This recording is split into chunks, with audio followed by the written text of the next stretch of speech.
तो आज की इस वीडियो में हम जानने वाले हैं कि रैग है क्या।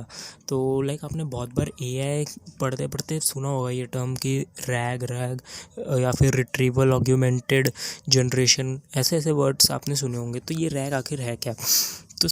तो रैग कोई ऐसी स्पेसिफिक चीज़ नहीं है, इट्स अ टेक्निक। ओके, इसके लिए हम एक एग्जांपल लेते हैं। जैसे कि हमारे पास हो गए दो स्टूडेंट्स और इन दोनों स्टूडेंट को ही एग्ज़ाम देना है। तो स्टूडेंट 1 जो है वो एग्ज़ाम दे रहा है पढ़ के, एकदम मेमोराइज़ करके चीज़ें, और उसके बाद उससे क्वेश्चन पूछे जा रहे हैं और उसका आंसर दे रहा है। ओके, तो उसे अपनी मेमोरी के ऊपर डिपेंड करना होगा, जिसकी वजह से कभी कभी वो गलत आंसर या फिर मोस्ट एक्यूरेट आंसर दे नहीं पाता। ठीक है, ऐसे ही हमारे LLMs वर्क करते। They memorise, they are trained on data and they give answers to your queries. But let's say student two जो है उसने भी मेमोराइज़ किया सब चीज़ें, उसका भी एग्ज़ाम है, लेकिन it's a open book test. तो आपके जो क्वेरीज जिसके आंसर उसे देने हैं वो उस बुक से पढ़ के देगा। तो इसकी वजह से उसके आंसर हो जाएंगे more up to date, more accurate and more user specific. तो यही है रैग। जैसे कि आप यहाँ पे देख सकते हैं, ये नॉर्मली केस 1 है जिसमें यूज़र क्वेरी है वो LLM को पास हो रही है और एक नॉर्मल सा रिस्पॉन्स आता है, जनरलाइज रिस्पॉन्स, जो कि LLM जिस डेटा पे ट्रेंड हुआ है उससे वो देता है। ओके, और सेकंड केस में आप देख सकते हैं यूज़र क्वेरी दे रहा है और LLM के पास ही जा रही है, लेकिन इस बार उसके पास रेलेवेंट डेटा है। जैसे कि हमने देखा था स्टूडेंट 2 के पास जो ओपन बुक थी, जिससे हमें मोर एक्यूरेट एंड स्पेसिफिक रिस्पॉन्स मिलता है। ओके, और ये रेलेवेंट डेटा क्या होता है? ये रेलेवेंट डेटा हो सकता है PDF, कंपनी की वेबसाइट, कंपनी के documents, research paper, specific databases और स्पेसिफिक नॉलेज बेस। तो अब हम देखेंगे कि रैग का यूज़ क्यों करते हैं हम। What are the advantages of RAG? सबसे पहले तो रैग हेलुसिनेशन रिड्यूस करता है। नॉर्मल LLM क्या करेगा, आप उससे आंसर पूछोगे, अगर उसे उसका आंसर नहीं आता तो वो कोई मेड अप आंसर बता के दे देता है। जैसे कि आपने उससे कोई फैक्ट पूछा और उसे इसके बारे में कुछ पता ही नहीं है, तो हाँ वो इसे बोल देगा कि ये फैक्ट ऐसे अपनी मर्जी से बना के दे देगा। लेकिन रैग्स ये सब नहीं करते। रैग्स हेलुसिनेशन को काफ़ी हद तक ओवरकम करते हैं। हेलुसिनेशन कभी भी ज़ीरो नहीं हो सकती किसी भी AI चैटबॉट के लिए, ये हमेशा रहेगी ही रहेगी। ठीक है, एटलीस्ट फॉर नाउ। और रैग इसे बहुत हद तक ओवरकम कर देते हैं due to its up to date knowledge. और सेकेंडली हम यूज़ करते हैं to get up to date responses and more accurate responses of your query. और थर्डली ये यूज़ होता है कंपनी के काफ़ी हद तक डेटा को प्राइवेट रखने के लिए।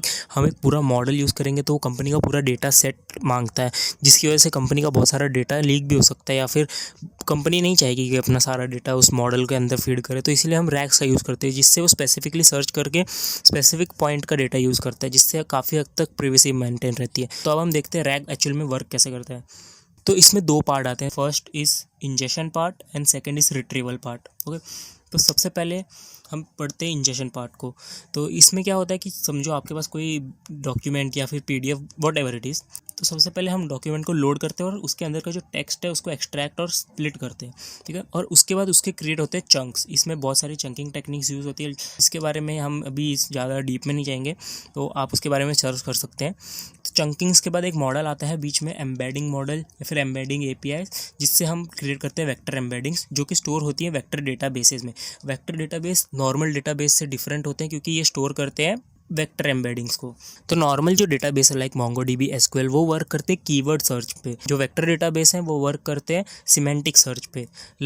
Semantic search means meaning. आपने कोई डॉक्यूमेंट सर्च किया इन नॉर्मल डेटाबेसेस, वो सिर्फ उस कीवर्ड के सर्च के रिलेटेड डॉक्यूमेंट्स दिखाएगा, और अगर आपने वेक्टर डेटाबेस यूज़ किया आप उसके मीनिंग के सर्च के बेस में डॉक्यूमेंट्स दिखा सकते हैं। यही होता है difference between vector databases and normal databases. And अब आते हैं रिट्रीवल पार्ट के तरफ। तो इसमें क्या होता है, एक होता है यूज़र जो कि सेंड करता है अपनी क्वेरी। तो क्वेरी जो है फिर से वो एम्बेडिंग मॉडल के पास जाती है, जिससे वो वेक्टर एम्बेडिंग में कन्वर्ट हो जाती है।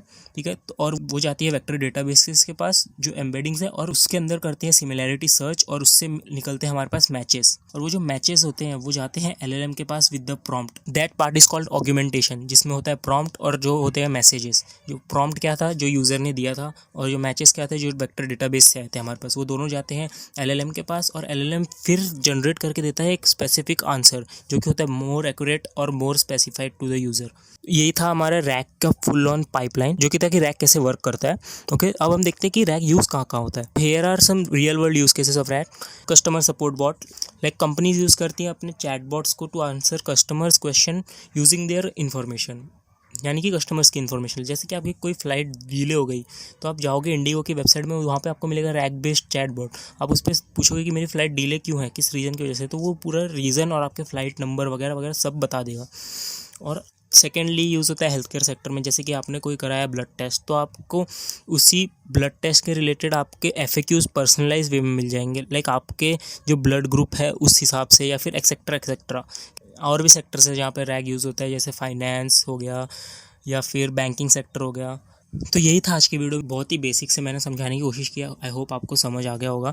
और अगर आपको कोई भी डाउट हो तो आप कमेंट में पूछ सकते हैं, या फिर आपको कोई और रिलेटेड वीडियोस चाहिए हो किसी और चीज़ के बारे में तो आप वो भी बता सकते हैं मुझे, कि लाइक AI एजेंट हो गए उसके बारे में वीडियो चाहिए, या फिर किसी और चीज़ के बारे में, तो आप वो भी कॉमेंट में मुझे बता सकते हैं। बाकी मिलते हैं आपको अगली वीडियो में, तब तक के लिए बाय बाय।